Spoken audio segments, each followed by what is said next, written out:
Hay una historia que el Imperium de la Humanidad no quiere que sepas. No está prohibida porque sea mentira. Está prohibida porque es verdad. La historia de cómo se creó el arma más poderosa de la galaxia. La historia de cuánto costó hacerla. La historia de lo que tuvo que destruirse para que existiera. Los llaman los Adeptus Astartes, los ángeles de la muerte, los Space Marine. Hombres que ya no son del todo hombres. Guerreros que llevan dentro de sus cuerpos al menos 19 órganos que ningún ser humano normal posee. Que nunca duermen del todo. Que pueden escupir ácido. Que pueden absorber los recuerdos de los muertos comiendo su carne. Que pueden sobrevivir en el vacío del espacio. Que su sangre coagula en segundos. Que sus huesos están reforzados con cerámica más dura que el acero. Y que cada uno de ellos empezó siendo un niño. Esta es la historia de cómo se hicieron, por qué se hicieron, qué precio pagó el universo para que existieran, y por qué esa historia nadie en el Imperium tiene permiso para contarla completa, hasta ahora. Bienvenidos al universo de Warhammer 40.000. Antes de que existiera el Imperium, antes de que hubiera ángeles de la muerte, hubo un mundo que se destruyó a sí mismo. Ese mundo era Terra, la Tierra, nuestro hogar. Durante miles de años después del milenio 25, la humanidad vivió algo que los registros históricos llaman la Edad de la Discordia, la Noche Vieja. Tormentas del Warp masivas generadas por la creciente depravación del Imperio Eldar en su decadencia hicieron imposible el viaje interestelar. Las colonias humanas desperdigadas por la galaxia quedaron incomunicadas, solas, sin ayuda posible, sin guía. Y en Terra, la situación era aún peor.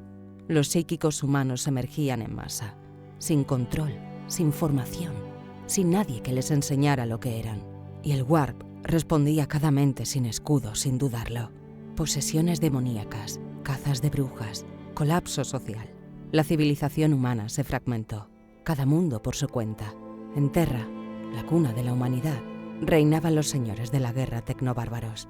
Caudillos armados con tecnología robada de eras anteriores, tiranos que poseían arsenales de la edad oscura de la tecnología y los usaban para controlar a poblaciones enteras.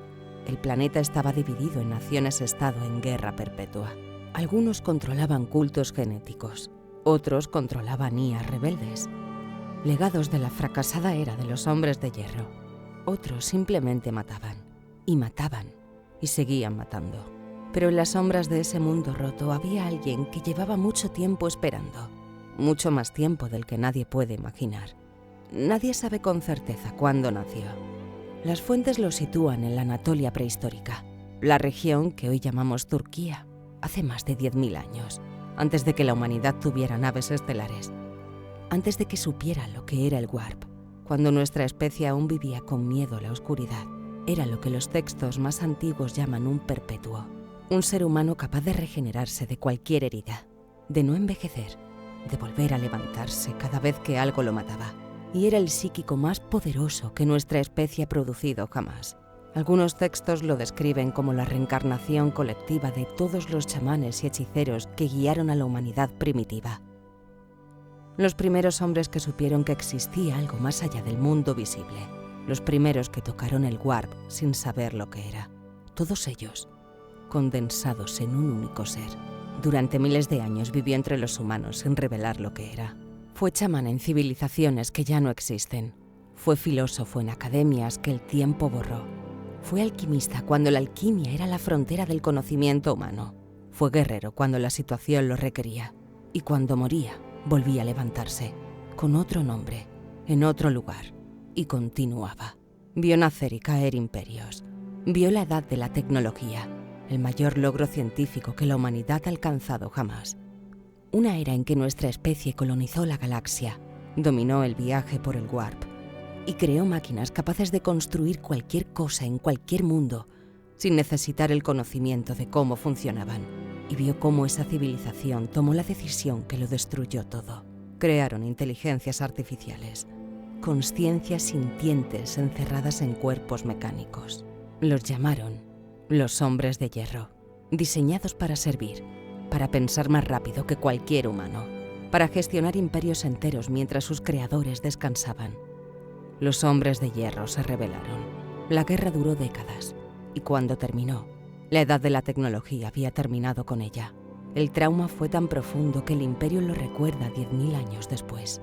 Es por eso que la Inquisición ejecuta a quien crea una inteligencia artificial. Es por eso que el Adeptus Mechanicus llama a ese tipo de máquinas abominación silicia. Es por eso que en 10.000 años de Imperium nadie ha vuelto a intentarlo. El emperador vivió todo eso.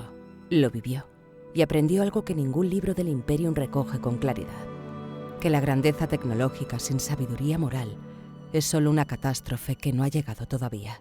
Cuando las tormentas del Warp empezaron a calmarse, el emperador sintió que el momento había llegado. Después de milenios en las sombras, después de ver a la humanidad destruirse y reconstruirse y destruirse de nuevo, después de acumular todo el conocimiento que un ser inmortal puede acumular, emergió, no como un dios, no como un profeta, como un señor de la guerra, un caudillo más entre caudillos, pero con algo que ninguno de ellos tenía, un plan. El plan del emperador que se llamaba la verdad imperial. Y era una ideología tan radical que incluso después de 10.000 años, sus consecuencias aún definen todo lo que existe en el milenio 41. La verdad imperial decía algo simple, algo que nadie se había atrevido a decir con tanta claridad, que los dioses no existen, que el caos, el warp, los demonios son fuerzas reales pero no divinas, que pueden ser estudiadas, comprendidas y un día superadas, que la humanidad no necesitaba ningún dios para sobrevivir, solo necesitaba ciencia, unidad y voluntad. Era una filosofía hermosa, también era una mentira piadosa, porque el emperador sabía perfectamente que los dioses del caos existían, los había visto, había combatido sus influencias durante milenios, pero sabía también algo más, que si la humanidad empezaba a adorarlos, los haría más fuertes, y que la única esperanza de su especie era no creer en ellos. El emperador comenzó su campaña. La llamamos las guerras de unificación, y para liberarlas necesitaba algo que ningún caudillo tecnobárbaro podía oponerle.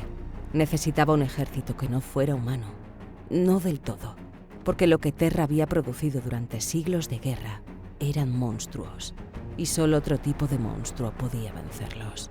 El primer ejército del emperador no fue creado con amor, fue creado con necesidad, con urgencia, con la misma lógica brutal con la que se forja un arma de guerra. Que funcione ya, que funcione mientras lo necesitemos. Los llamaron los Thunder Warriors, los guerreros del trueno. En alto gótico, las legiones Categis, 20 regimientos de guerreros transhumanos, creados mediante ingeniería genética avanzada, escultura somática e injertos musculares. Eran más grandes que cualquier hombre normal. Más grandes, de hecho, que los posteriores Space Marines. Su fuerza era descomunal. Un Thunder Warrior podía quebrar el cráneo de un Astartes con un cabezazo. Podía patear el torso de un humano y atravesarlo de parte a parte. Sus huesos eran más gruesos. Sus reflejos permitían esquivar el disparo de un cañón de plasma, mientras ya combatía cuerpo a cuerpo con 2 enemigos más.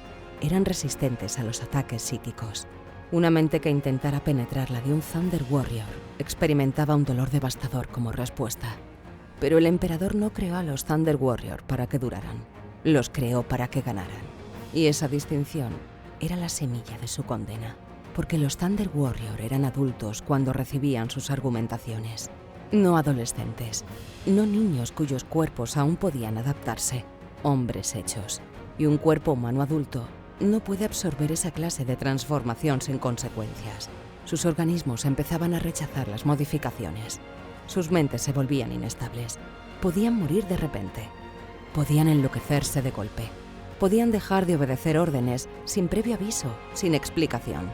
Eran armas extraordinarias, pero armas que se rompían solas. Para crear a los Thunder Warriors, el emperador necesitó un aliado. Y ese aliado tendría un precio que el Imperium aún paga hoy. Marte, el planeta rojo, el hogar del Mechanicum. La tecnocracia sacerdotal que guardaba el conocimiento científico de la era anterior. Los herederos de la edad de la tecnología. Los que aún sabían cómo fabricar lo que el resto de la humanidad había olvidado. El emperador llegó a un acuerdo con el Mechanicum. Un acuerdo sellado en la cima del Monte Olimpo, la mayor montaña de Marte. Lo llamaron el Tratado de Marte. El Mechanicum lo llama el Tratado del Monte Olimpo.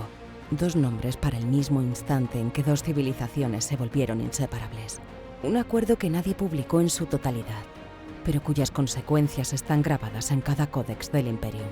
El Mechanicum le daría tecnología, él les daría protección y algo más, autonomía. El derecho a mantener su culto a Omnisaya, el derecho a adorar a la máquina como si fuera sagrada. El derecho a mantener sus propios rituales, sus propios secretos, sus propias leyes internas. El emperador que proclamaba que no existían los dioses, acordó proteger a una organización que adoraba a uno, porque necesitaba lo que tenían. Y esa grieta en la verdad imperial se abrió desde el primer día. Con los Thunder Warriors y el apoyo del Mechanicum, el emperador comenzó a conquistar Terra, nación a nación. Señor de la guerra, señor de la guerra. Derrotó cultos genéticos, destruyó IAs rebeldes, sometió ejércitos que habían resistido durante siglos. Los Thunder Warriors marchaban al frente de todo, imparables, aterradores, sin nada que pudiera detenerlos. Pero mientras la conquista avanzaba, el problema de los Thunder Warriors empezaba a manifestarse. Sus muertes súbitas se multiplicaban, sus episodios de inestabilidad eran cada vez más frecuentes. Algunos se convertían en monstruos sin control, y el emperador sabía algo que ninguno de sus guerreros sabía, que ya tenía el reemplazo listo. Cuando Terra fue finalmente unificada, los registros imperiales registran que los Thunder Warriors murieron heroicamente en la batalla final de las guerras de unificación, en el Monte Ararat, que el último de ellos levantó el estandarte del relámpago y murió de sus heridas. Un fin glorioso, un sacrificio heroico. Era completamente falso. Los Thunder Warriors no murieron en el campo de batalla. Fueron eliminados, por orden del emperador, por sus propios aliados. Los primeros prototipos de Space Marines de la Primera Legión, agentes del emperador y la guardia personal del trono, ejecutaron a los que quedaban. Los que se rebelaron al descubrir lo que se les venía encima fueron cazados. Los que marcharon al frente sin saber lo que ocurría, murieron en batalla convenientemente dirigida para agotarlos. Y la razón era tan simple como brutal. Los Thunder Warriors eran inestables, violentos, imprevisibles. No había lugar para ellos en el orden que el emperador quería construir. El Imperium se iba a levantar sobre la paz, sobre la ley, sobre la unidad.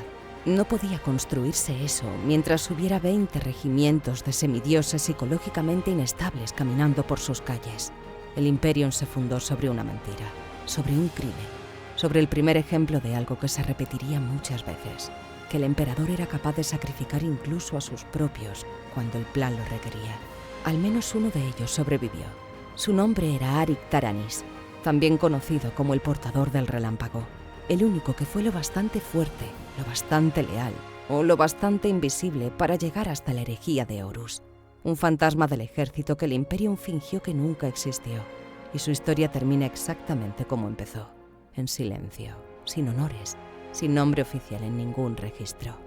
Mientras los Thunder Warriors conquistaban Terra, el emperador trabajaba en algo diferente, algo más ambicioso, algo que iba a cambiar el destino de la especie humana. Lo llamamos el Proyecto Primarca. La idea era la siguiente: si quieres crear el mejor ejército posible, primero crea los mejores generales posibles, y luego crea los soldados a imagen de sus generales.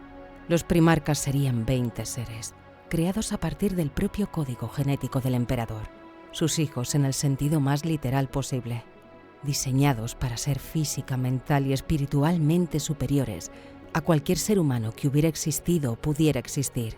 El emperador no creó a los primarcas solo, trabajó con una mujer llamada Erda, una perpetua como él, un ser humano de vida casi limitada. Erda adoptó su propio material genético al proyecto. Los primarcas llevaban en su ADN tanto al emperador como a ella. Erda los consideraba sus hijos, y el destino que el emperador planificaba para ellos lo aterrorizaba. Los primarcas fueron creados en laboratorios secretos bajo las montañas del Himalaya, bajo la tierra de lo que un día sería el Palacio Imperial. Sus cápsulas de gestación estaban protegidas por los campos Gelar más potentes que el emperador había sido capaz de construir, porque sus almas brillaban con una intensidad tan extraordinaria en el Warp que atraerían atención, la clase de atención que ningún padre desea para sus hijos. El emperador sabía que los dioses del caos los detectarían. Sabía que intentarían alcanzarlos. Había construido las protecciones más fuertes que podía. No fueron suficientes. Justo antes de que los primarcas alcanzaran la madurez, una vórtice del Warp se abrió en los propios laboratorios. Dentro del corazón de la instalación más protegida de Terra, las cápsulas fueron arrastradas, las 20, dispersadas por el Warp hacia mundos lejanos, perdidos durante la Edad de la Discordia, planetas que la humanidad había colonizado siglos antes y luego olvidado. El emperador podía sentir que sus hijos vivían, pero no podía alcanzarlos. No aún. El Warp bloqueaba el camino, y cada primarca caía en un mundo diferente, a crecer solo, en un entorno que el azar había elegido para él. Pero el azar quizás no fue el único responsable. Hay fuentes canónicas que señalan algo que los registros imperiales callan, que fue Erda quien abrió esa vórtice. Erda, la madre, la mujer que había aportado su propia sangre para crearlos, que los quería como propios, y que sabía exactamente qué planeaba el emperador para ellos. No los dispersó para destruirlos, los dispersó para salvarlos, de un destino que consideraba peor que la muerte, el destino de ser armas. El caos usó a Erebus para manipularla, para convencerla de que era la única forma. Y Erda, que amaba a sus hijos, eligió el único camino que creía que los protegería. Y así la madre que quería salvarlos fue el instrumento del caos que los condenó. La tragedia más perfecta del proyecto más ambicioso de la historia. Un mundo de guerra perpetua.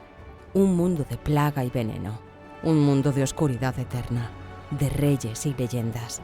De montañas y honor. De caos y supervivencia. Cada entorno moldeando a un ser ya extraordinario en una dirección imposible de predecir. No voy a contarlas todas. Son 18 historias distintas.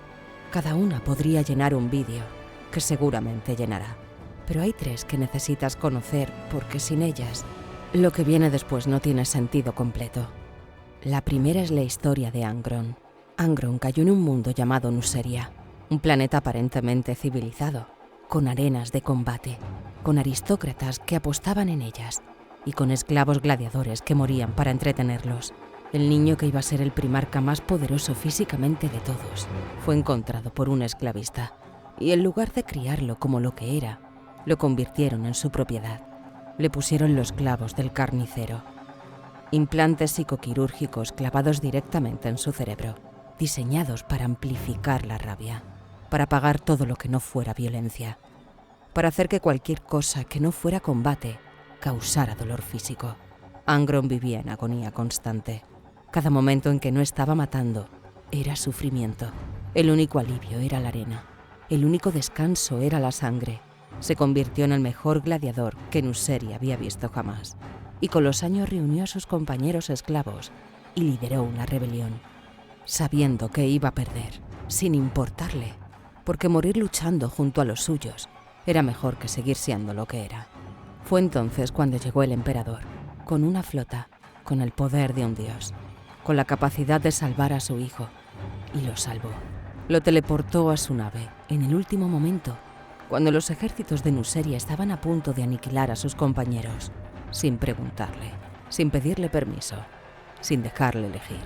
Angron había pasado toda su vida como esclavo, sin elección, sin voz, sin poder decidir nada sobre su propio cuerpo.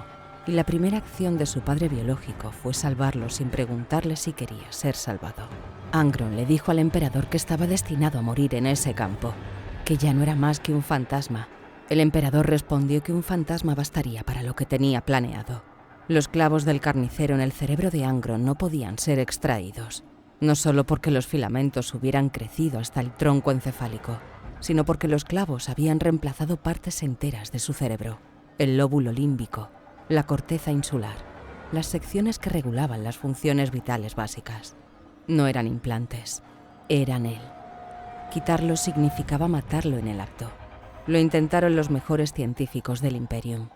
Arkan Lam, el mayor genio tecnológico del Mechanicum, abrió el cráneo del primarca y confirmó lo que el emperador ya temía. No había solución. El primarca más poderoso físicamente de todos los hijos del emperador vivió toda su vida en agonía constante, con implantes que le robaban la capacidad de sentir cualquier cosa que no fuera rabia. y con un padre que lo necesitaba demasiado para decirle que no había solución. La segunda historia es la de Konrad Kersh, al que su mundo llamó el cazador nocturno. Kersh cayó en Nostramo, un planeta de oscuridad perpetua, sin luz solar directa, cubierto de nubes de polución industrial, con ciudades colmena donde el crimen era el único orden social real, donde los aristócratas y los señores del crimen eran la misma cosa, donde los débiles simplemente desaparecían. A diferencia de casi todos sus hermanos, Konrad Kersh creció completamente solo. Nadie lo recogió, nadie lo crió.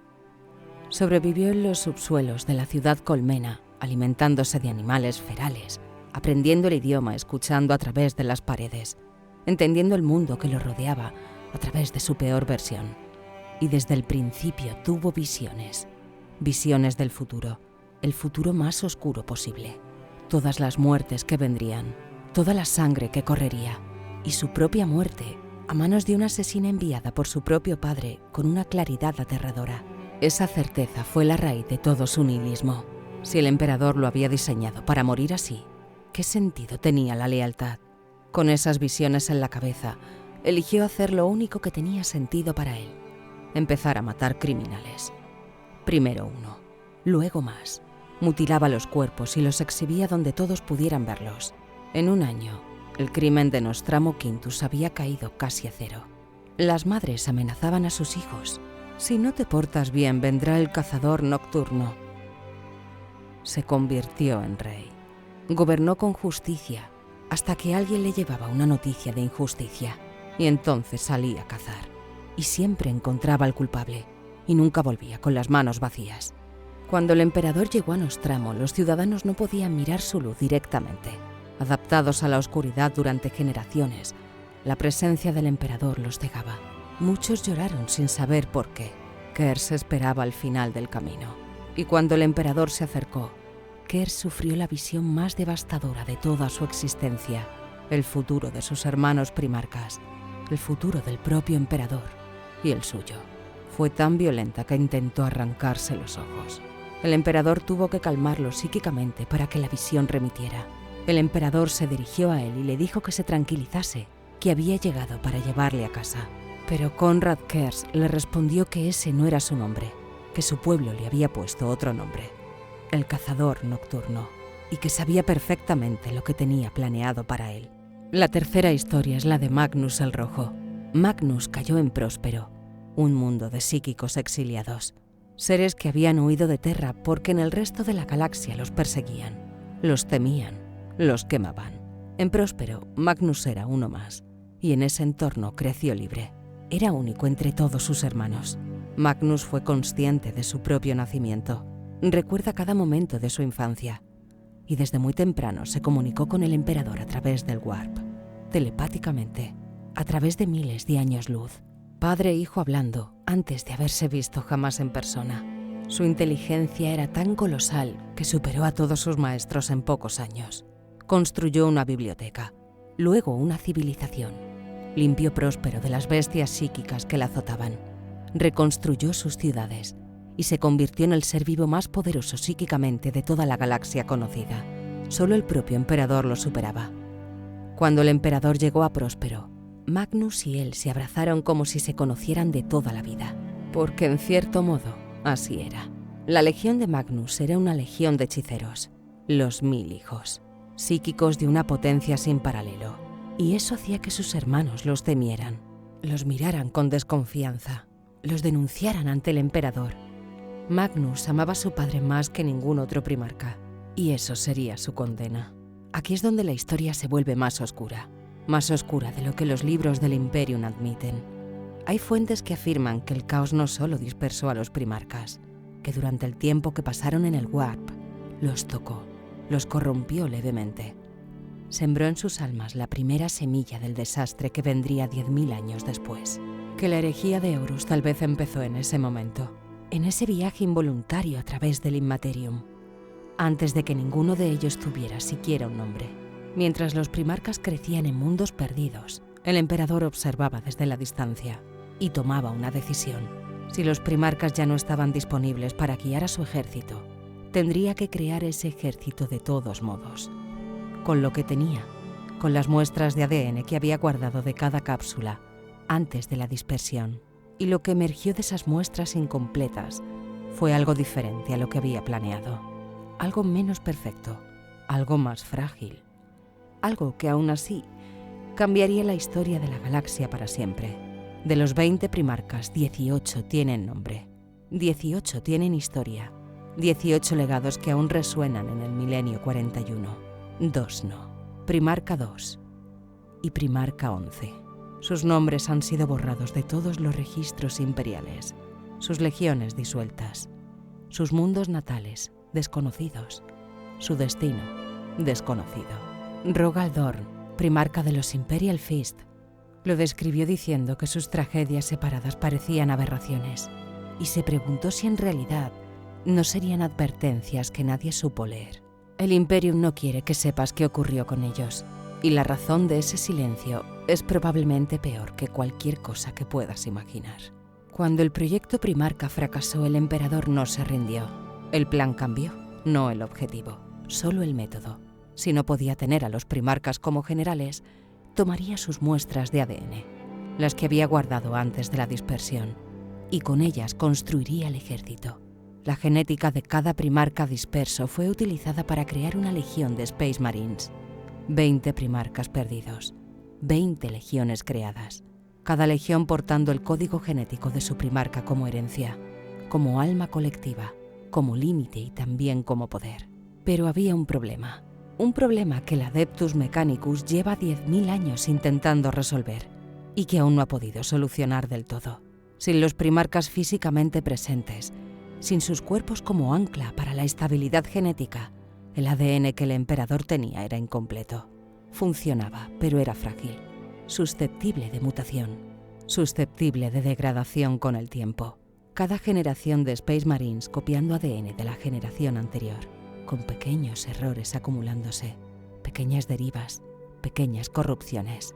En el milenio 41 hay capítulos Space Marines que han perdido implantes enteros, que ya no pueden producir ciertos órganos. Esa es la herencia de la dispersión de los primarcas.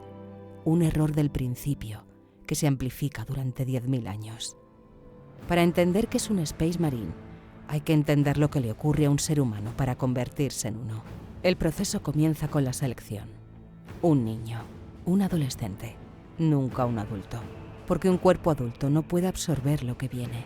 El aspirante pasa pruebas de compatibilidad tisular, evaluación psicológica, pruebas físicas que ya matarían a la mayoría de los humanos adultos.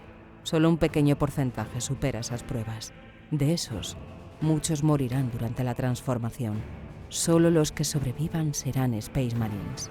Y la transformación es esto. 19 órganos genéticamente diseñados, implantados uno a uno a lo largo de años de cirugía, quimioterapia y condicionamiento hipnótico. Primero un corazón, para que si el primero falla en combate, el guerrero siga vivo, para bombear más sangre a los músculos de lo que ningún humano podría soportar. Un órgano que secretea hormonas especiales, que hacen que los huesos crezcan más densos, más gruesos, más fuertes. La caja torácica se funde en una masa sólida de placas óseas interconectadas, resistente a balas. Un órgano que multiplica la masa muscular del cuerpo, que hace que los músculos de un adolescente se conviertan en los de algo que ya no es humano. Una membrana transparente que puede cubrirle los ojos, permitiéndole ver en la oscuridad más absoluta. La glándula de Betzer. Glándulas en el cuello y el pecho que producen un veneno corrosivo. Un veneno que el marín puede escupir como arma, capaz de disolver armaduras y tejidos orgánicos, capaz de neutralizar toxinas que matarían a un humano en segundos. Un arma química integrada en el propio cuerpo, que tiene 1000 usos en el campo de batalla. Un nódulo cerebral que le permite desconectar partes de su mente para dormir con la mitad del cerebro mientras la otra mitad vigila. Un Space Marine nunca duerme del todo. Siempre hay una parte de él en guardia, la membrana suspensora. En caso de herida casi mortal, puede entrar en un estado de animación suspendida, reducir su metabolismo a casi cero. Sobrevivir años en ese estado esperando ser rescatado. El ojo de ámbar y el oído de Liman. Mejoras a la vista y el oído que trascienden cualquier límite humano. El neuroglotis, un órgano gustativo tan refinado que puede detectar toxinas en el aire simplemente respirando. las glándulas progénicas, los 2 órganos más importantes para la supervivencia del capítulo, situados en el cuello y el pecho. Absorben el material genético de todos los otros implantes y lo almacenan. Cuando un Space Marine muere, el apotecario extrae esas glándulas del cuerpo y del material que contienen se crean los implantes para la siguiente generación. Los Space Marines se reproducen así. No tienen hijos, tienen herederos genéticos, herederos que nunca los conocerán. Y el último, el 19º, el más extraño, el que más define lo que es un Space Marine, la carapaza negra. Una lámina de material biológico y tecnológico implantada directamente bajo la piel del torso. Solo cuando todos los órganos anteriores han madurado correctamente, normalmente al final de la adolescencia del neófito, un cáncer controlado que se extiende y adopta el cuerpo como propio, que crea conexiones nerviosas directas con la armadura de combate. Cuando un Space Marine se pone su armadura Astartes, no la lleva puesta, la habita, es parte de él. Sus nervios se extienden dentro del metal. Siente el impacto de los proyectiles en la pauldra como si fuera su propio hombro. La armadura y el guerrero son un solo organismo. El proceso completo dura años. Entre los 8 y los 18 años de edad, el aspirante recibe implante tras implante, cirugía tras cirugía. Cada vez que su cuerpo se adapta, hay otro implante esperando. No todos sobreviven. No todos pueden. El cuerpo humano tiene límites, y cada límite que se cruza tiene un coste. Ahora multiplica eso. Es el apogeo de la Gran Cruzada.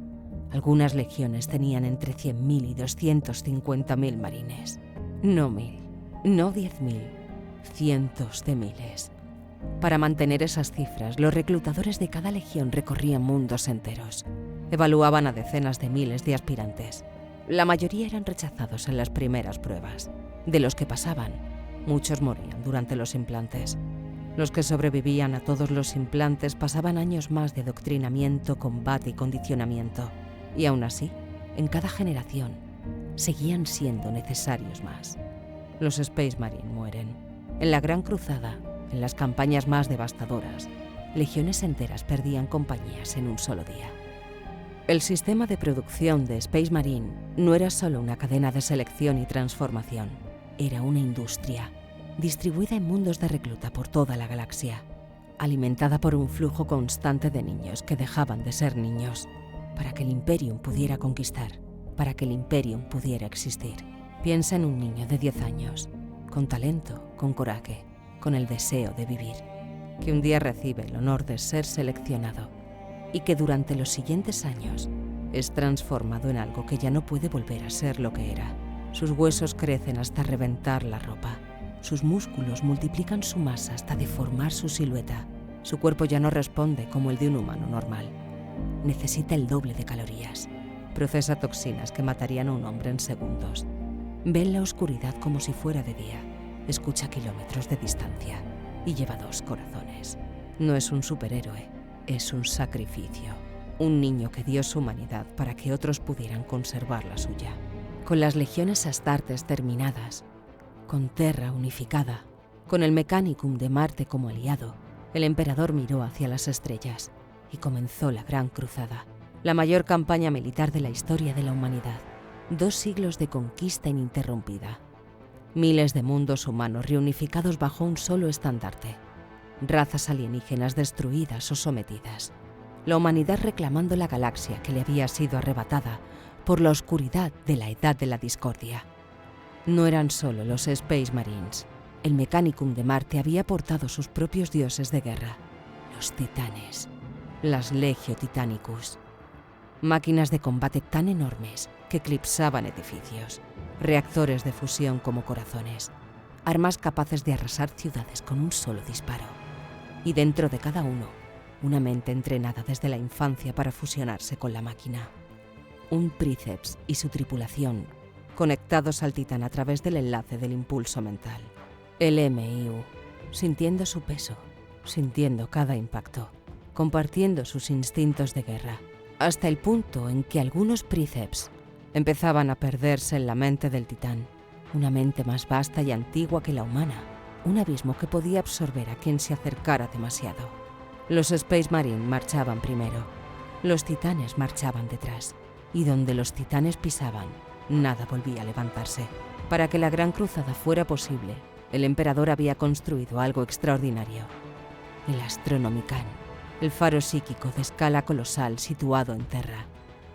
Proyectado desde la mente del propio emperador, a través de 50.000 años luz de galaxia, una señal que los navegantes, los mutantes psíquicos que pilotaban las naves por el Warp, podían detectar y usar para orientarse. Sin el Astronomicon, no hay Warp navegable. Sin Warp navegable, no hay Imperio. Solo mundos aislados. Solo islas de humanidad en el vacío. El faro era la columna vertebral de todo. Durante la Gran Cruzada, el Astronomicon era alimentado directamente por la mente del emperador. Solo por él, sin coste adicional, sin víctimas. En el milenio 41, lo alimentan 10.000 psíquicos, que mueren haciéndolo, hasta 100 al día, agotados por la energía que el faro necesita para mantenerse encendido, sus vidas sacrificadas para que las naves puedan navegar. Eso también es consecuencia de lo que está por venir. Mientras la Gran Cruzada avanzaba, el emperador tenía otra misión: encontrar a sus hijos, uno a uno, primarca por primarca, en los mundos lejanos donde el caos los habita dispersado. Cada reencuentro era diferente. El primarca que había crecido como rey recibió a su padre con solemnidad. El que había crecido como esclavo lo recibió con ira apenas contenida. El que había crecido entre libros y sabiduría lo recibió con preguntas que el emperador no siempre quería contestar, porque los primarcas no eran niños. Cuando el emperador los encontró, ya eran leyendas en sus propios mundos. Líderes, conquistadores, dioses en algunos casos, seres que habían forjado su identidad sin él. Y esa identidad no siempre encajaba con lo que el emperador necesitaba de ellos. Además, no era una sola guerra, era 18 guerras distintas, combatidas simultáneamente por 18 ejércitos con 18 almas completamente diferentes. Cada legión había absorbido el carácter de su primarca, su código de honor, su filosofía de combate, sus virtudes y también sus obsesiones. Los ultramarines de Guilliman construían imperios mientras los conquistaban. Cada mundo sometido recibía leyes, infraestructura, gobierno. No solo una bandera nueva. Los Space Wolves de Ras combatían como cazadores. Feroces, personales, sin distancia táctica entre ellos y el enemigo. Los Imperial Fist de Dor nunca retrocedían. Nunca. Construían defensas donde otros veían territorio abierto y morían defendiéndolas hasta el último hombre. Los Black Angels de Sanguinius luchaban con una elegancia que sus enemigos confundían con debilidad, hasta que era demasiado tarde. 18 temperamentos distintos, 18 maneras de entender la guerra, 18 culturas que se cruzaban, competían y a veces chocaban. El Warmaster que pudiera unificar todo eso tendría que ser alguien extraordinario, alguien que pudiera hablar con todos, que todos respetaran, que entendiera la guerra como arte y como política al mismo tiempo. Solo había uno.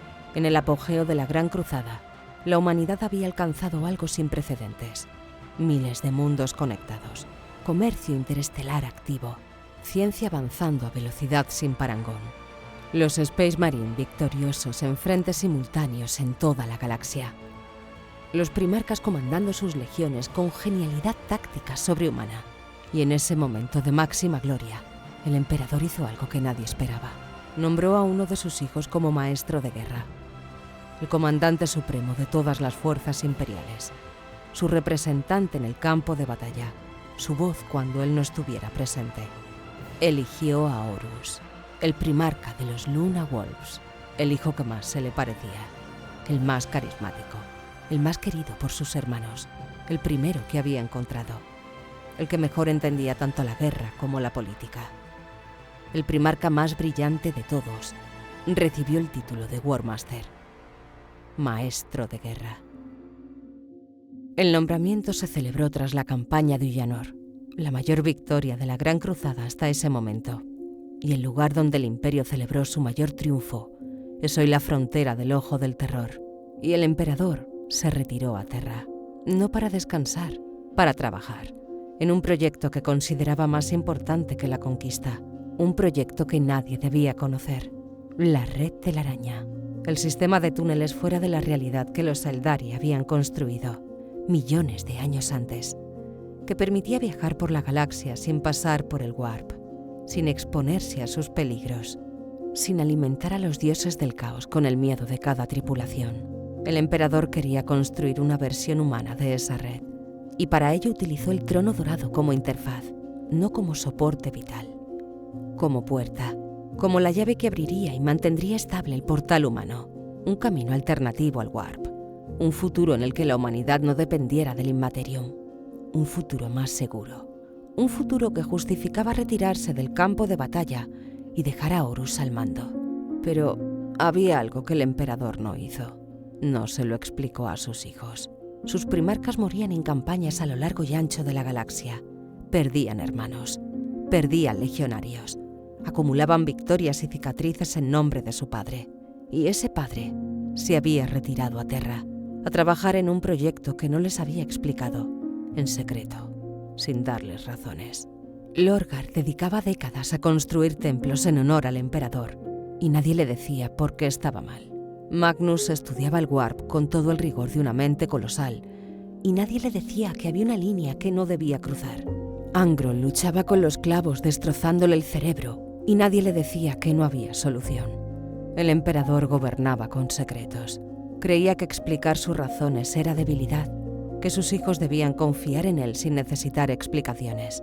Y en ese silencio, cada primarca llenó el vacío con sus propias interpretaciones, sus propios miedos, sus propios resentimientos. Desde fuera, la Gran Cruzada era la historia más gloriosa que la humanidad había visto. Pero había grietas, pequeñas al principio, casi invisibles. Primarcas que no confiaban en sus hermanos, legiones que se odiaban en silencio, mundos conquistados cuya cultura era destruida sin contemplaciones. Una verdad imperial que proclamaba que no existían los dioses, mientras el Warp demostraba lo contrario en cada campaña. Los Space Warps de Ras y los 1000 hijos de Magnus casi llegaron a las manos en plena Gran Cruzada. Ras despreciaba la hechicería. Magnus la consideraba la herramienta más pura del conocimiento. Dos primarcas del mismo padre, con concepciones del mundo tan opuestas que solo hacía falta una chispa para encenderlo. Los Night Lords de Konrad Curze usaban el terror como táctica de guerra sistemática. Masacres calculadas para que el siguiente planeta se rindiera sin combatir. Cuerpos exhibidos en órbita como advertencias. Era eficiente. Era también algo que el resto de las legiones miraba con incomodidad, sin saber bien cómo nombrarlo. Los Dark Angels de Lionel Johnson desconfiaban de casi todos. Guardaban secretos que no compartían ni con su padre. Y cuando otros primarcas intentaban conocerlos mejor, el león los miraba como si evaluara si merecían saber lo que sabía. Casi nunca concluía que sí. Su secretismo fue tan extremo que durante la herejía de Horus nadie supo con certeza si el león era leal o traidor, porque él mismo nunca lo dijo. El Imperium de la Gran Cruzada no era una familia, era 18 facciones distintas, unidas por un padre que no hablaba con ellas y por una guerra que nunca terminaba. La cohesión era real, y también era la más frágil de las ilusiones. Un primarca llamado Lorgar, que había pasado décadas construyendo templos en honor al emperador, fue humillado públicamente cuando el emperador ordenó destruir Monarquía, la ciudad más sagrada del planeta Kur, mientras Lorgar y sus Warbearers eran forzados a contemplarlo. Y el dolor de esa humillación empezó a buscar algo que mereciera ser adorado de verdad. Lo encontró, el ojo del terror. Y mientras Lorgar buscaba en las sombras, el emperador tomaba una decisión que agravaría todo. En el mundo de Nisea se reunieron todos los primarcas y sus delegados para debatir una pregunta que nadie quería responder en voz alta. ¿Debían los Space Marines usar sus poderes psíquicos en combate? Porque algunas legiones los tenían. Los 1000 hijos de Magnus el Rojo eran una legión de hechiceros, estudiosos del Warp, el primarca más brillante del universo, al frente de la legión más psíquicamente dotada. El emperador tomó su decisión. Prohibió la hechicería en todas las legiones, sin excepciones. Magnus y sus 1000 hijos fueron humillados, forzados a renunciar a lo que eran, a lo que habían construido durante décadas. a la única herramienta con la que creían poder servir mejor al emperador. Y Magnus el Rojo, que amaba a su padre más que ningún otro primarca, obedeció. Por ahora. Pero también era real algo más. Algo que crecía en las sombras de cada legión, en las ambiciones heridas de cada primarca, en el silencio entre el emperador y sus hijos cuando las respuestas no llegaban. La mayor traición de la historia de la galaxia ya estaba en marcha. No comenzó con una espada, no comenzó con un disparo, comenzó con una promesa, con un susurro en el warp a un hombre herido, con la pregunta más antigua que el caos conoce. ¿Y si todo esto que construiste estuviera destinado a no ser tuyo? La siguiente historia es la más oscura que el universo de Warhammer ha producido jamás. Se llama la herejía de Horus, y cuando la contemos, nada volverá a ser lo que era. Bienvenidos al universo de Warhammer 40.000.